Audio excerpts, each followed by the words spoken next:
गई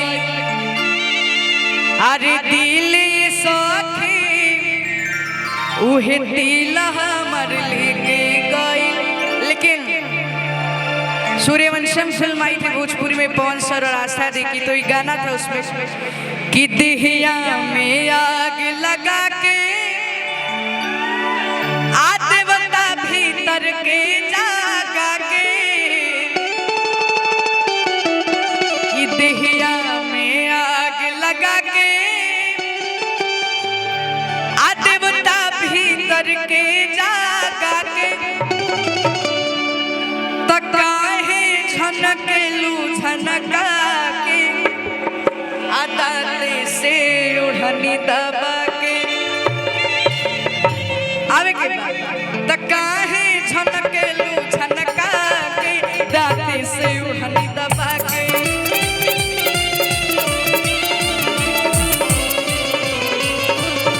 काहे झनकेलू झनका के दाते से उड़नी दबा के।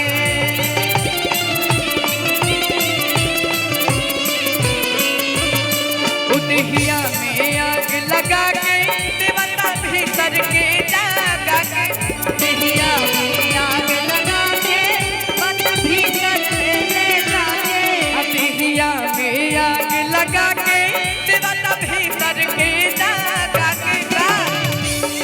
काहे झनकेलू झमका के दाते से उड़नी दबा झमकेलू झमका के दाते से ओढ़नी दबा के।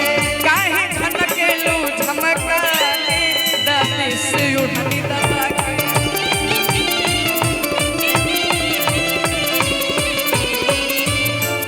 अरे रानी मोर खजनवा हऊ अहीरा